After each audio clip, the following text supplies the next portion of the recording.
കഥ നടക്കുന്നത് 1759 ഫ്രഞ്ച് ആധിപത്യം കുടികൊണ്ടിരുന്ന കാലം. അന്ന് ഗ്രാമപ്രദേശങ്ങളിൽ കറുത്തവർഗക്കാരെ അടിമകളായി ഉപയോഗിച്ചിരുന്നു. അവിടുത്തെ വലിയൊരു കരിമ്പിൻ തോട്ടത്തിൽ വലിയൊരു പ്ലാന്റേഷനിൽ ജോലിക്കാരനായിരുന്നു മസാംബ. യൂജീൻ എന്ന പേരുള്ള ക്രൂരനായ ഒരു ലാൻഡ് ഓണറായിരുന്നു മസാംബയുടെ യജമാനൻ. അവിടുത്തെ ആ കറുത്തവർഗക്കാരുടെ ലീഡറും യൂജീന്റെ വിശ്വസ്തനുമായിരുന്നു മസാംബ. വർഷങ്ങളായി മസാംബ അവിടെ അടിമയായി തുടരുകയാണ്.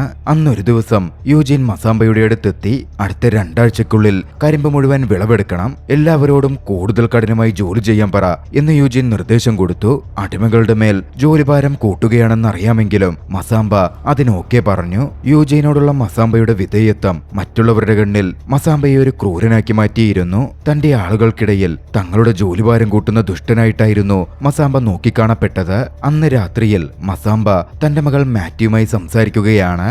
അവിടെയങ്ങനെ അടിമജീവിതം തുടരുന്നതിലും നല്ലത് രക്ഷപ്പെട്ടു പോകാം എന്ന് മാറ്റി പറഞ്ഞു. കൂട്ടത്തിൽ ഫിബോമിയിലേക്ക് രക്ഷപ്പെട്ടു പോയാലോ എന്നും അവൾ കൂട്ടിച്ചേർക്കുന്നുണ്ട്. കറുത്തവർഗക്കാർ സ്വതന്ത്രമായി ജീവിക്കുന്ന ഒരു ഗ്രാമമായിട്ടാണ് ഫിബോമി അറിയപ്പെട്ടിരുന്നത്. പക്ഷേ മസാംബ അതിൽ വിശ്വസിച്ചിരുന്നില്ല. അങ്ങനൊരു ഇടമില്ലെന്നും അത് വെറും കെട്ടുകഥ മാത്രമാണ് എന്നായിരുന്നു മസാംബ പറഞ്ഞിരുന്നത്.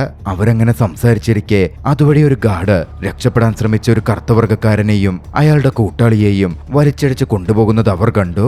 അടുത്ത ദിവസം വിചാരണയുണ്ടാകും. വാണിംഗ് വളരെ വ്യക്തമാണ്.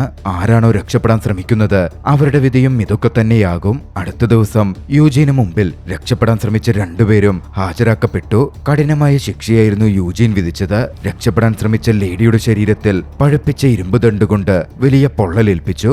ആണിന്റെ 2 ചെവിയും മുറിച്ചു കളഞ്ഞു. ചുട്ടുകരിഞ്ഞ മാംസത്തിന്റെ ഗന്ധം എങ്ങും പരന്നിരുന്നു. പിന്നാലെ മസാംബയെയും കൂടെ നിർത്തി യൂജീൻ അറിയിച്ചു, ഇനി മുതൽ ഇവിടെ നിന്ന് ആരെങ്കിലും രക്ഷപ്പെടാൻ ശ്രമിച്ചാൽ മരണമായിരിക്കും അവർക്ക് ലഭിക്കുന്ന ശിക്ഷ.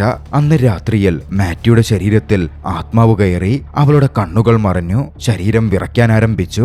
വേഗത്തിൽ എഴുന്നേറ്റ് മസാംബ പ്രാർത്ഥനയിൽ മുഴുകി. മാത്യുയുടെ ശരീരത്തിൽ നിന്ന് ബാധ വിട്ടൊഴിഞ്ഞു. പിന്നാലെ മാത്യു സ്വബോധത്തിലേക്ക് വന്നു. മാത്യു പറഞ്ഞു, ഇതൊരു സൂചനയാണ്, രക്ഷപ്പെടാൻ വേണ്ടിയുള്ള സൂചന.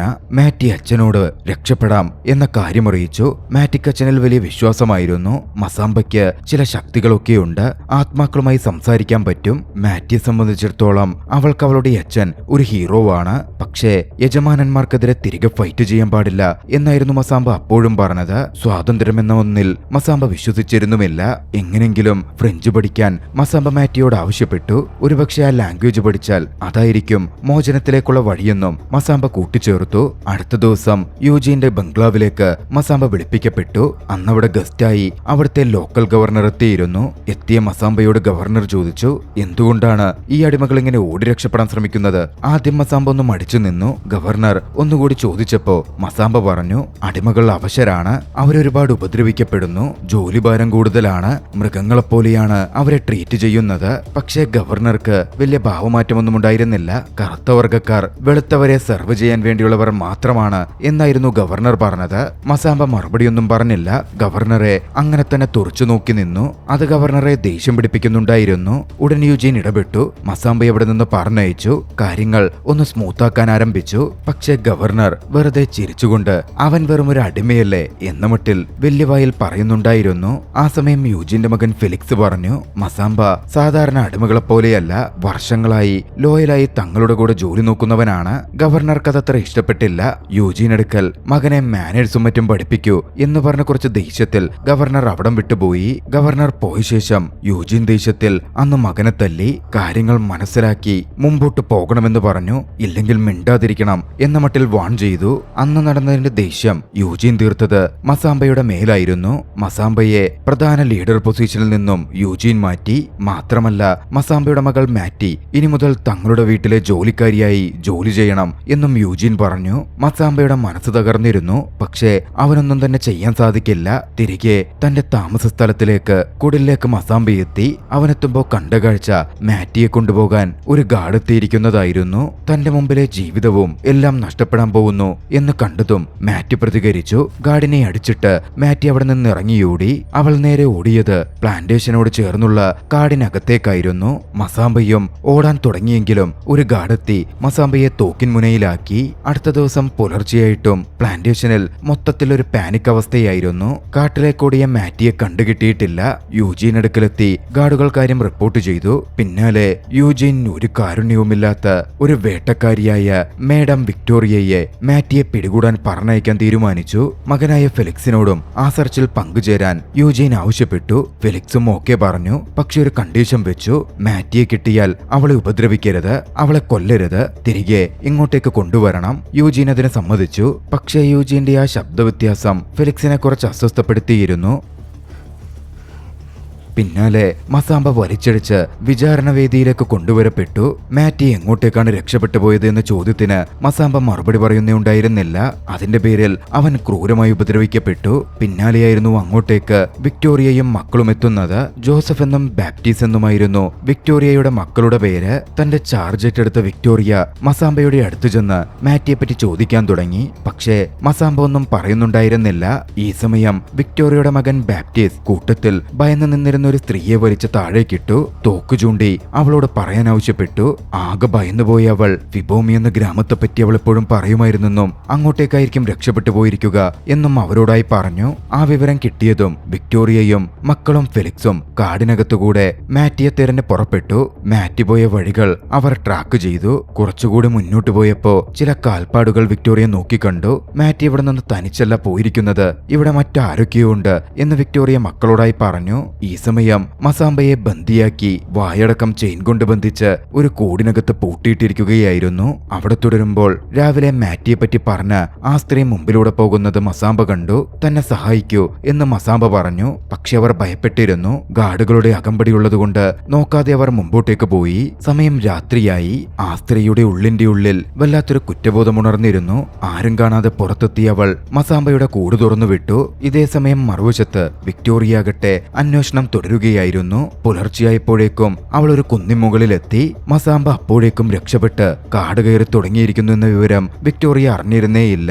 മസാമ്പ കാടിനുള്ളിലെ ഒരു അരുവിക്കടുത്തെത്തി. തന്റെ ചെയിനൊക്കെ പൊട്ടിച്ച് അരുവിയിൽ നിന്ന് കുറച്ച് വെള്ളം കുടിച്ചു. പിന്നെ അധികം വൈകിയില്ല.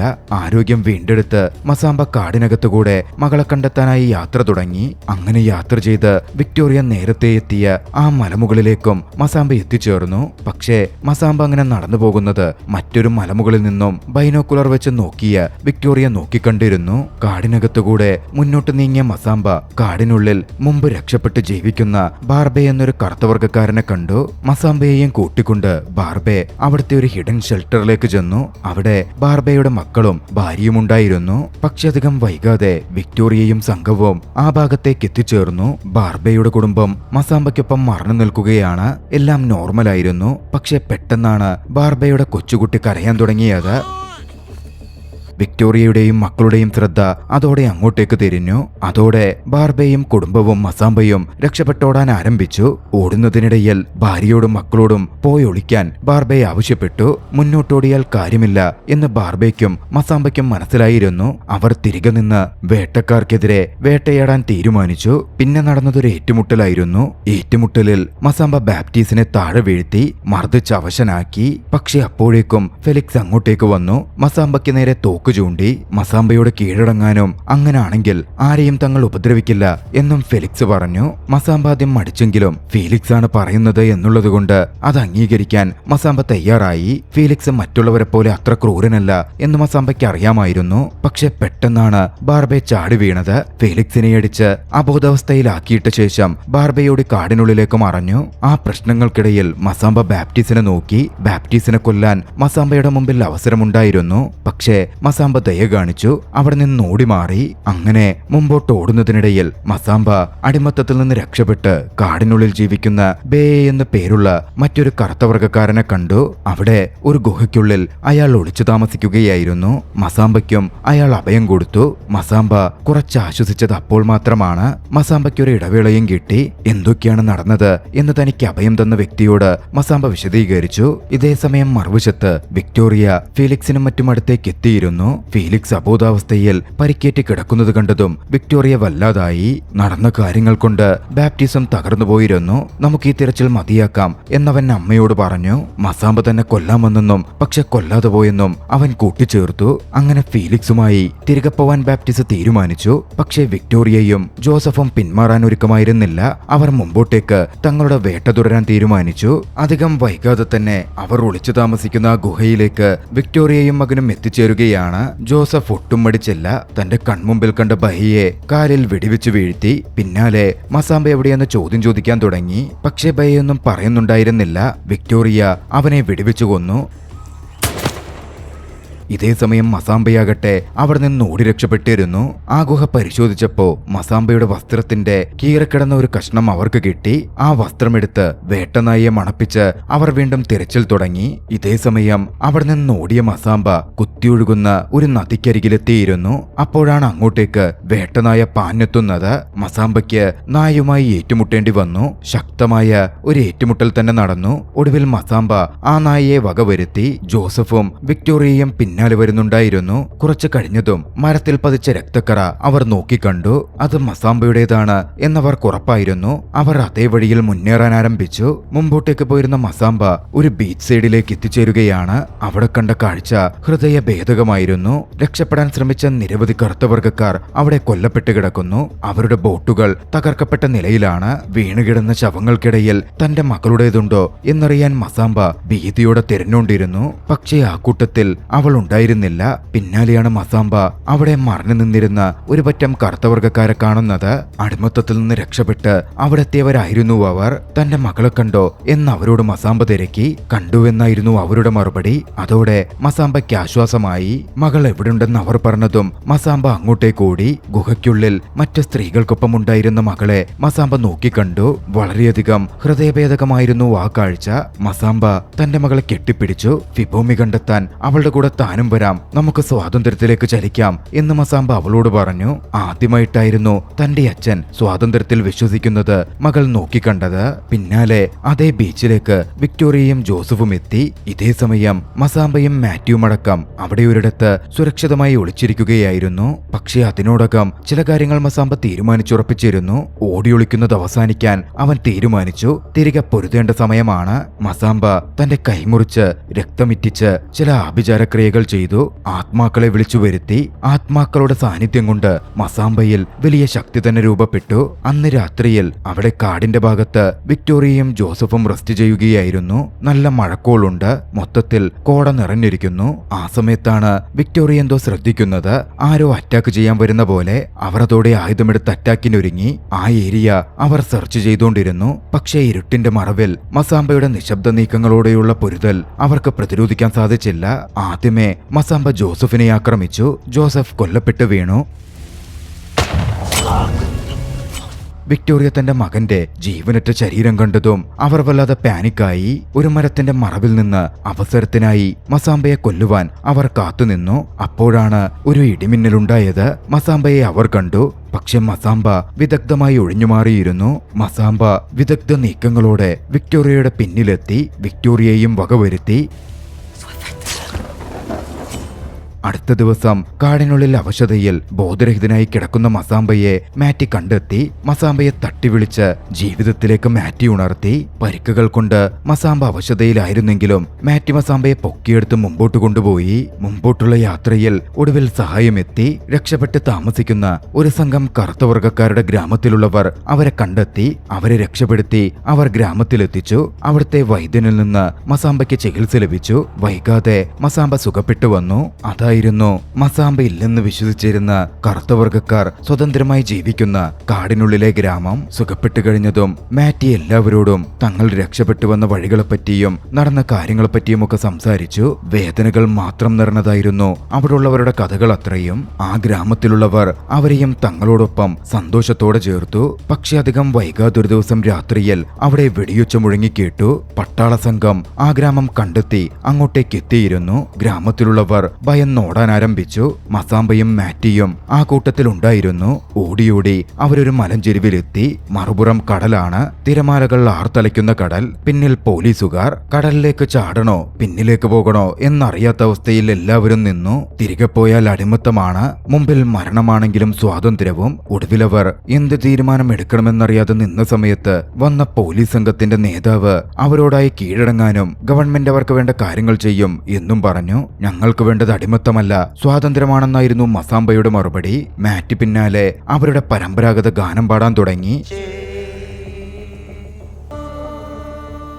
ഓരോ ഗ്രാമവാസികളും അത് ഏറ്റുവാങ്ങി. പിന്നെ അധികം മടിച്ചില്ല. സ്വാതന്ത്ര്യത്തിനു വേണ്ടി അവർ ആ മലഞ്ചെരുവിൽ നിന്ന് കടലിലേക്ക് എടുത്തു ചാടി. ആ കൂട്ടത്തിൽ ഏറ്റവും ഒടുവിൽ കൈപിടിച്ചെടുത്തു ചാടിയത് മസാമ്പയും മാറ്റിയുമായിരുന്നു. ആ ദൃശ്യങ്ങളോടെ ചലച്ചിത്രം അവസാനിക്കുന്നു. നിങ്ങൾക്ക് ഈ കഥ ഇഷ്ടമായെങ്കിൽ വീഡിയോ ലൈക്ക് ചെയ്യുക. അഭിപ്രായങ്ങളും നിർദ്ദേശങ്ങളും കമന്റുകളിൽ രേഖപ്പെടുത്തുക. കഴിയുമെങ്കിൽ ചാനൽ സബ്സ്ക്രൈബ് ചെയ്തും കൂട്ടുകാർക്ക് ഷെയർ ചെയ്തു കൊടുത്തും ഞങ്ങളെ സപ്പോർട്ട് ചെയ്യുക. അടുത്ത എപ്പിസോഡിൽ മറ്റൊരു മികച്ച ചലച്ചിത്രവുമായി നമുക്ക് കണ്ടുമുട്ടാം. അതുവരെ ബൈ.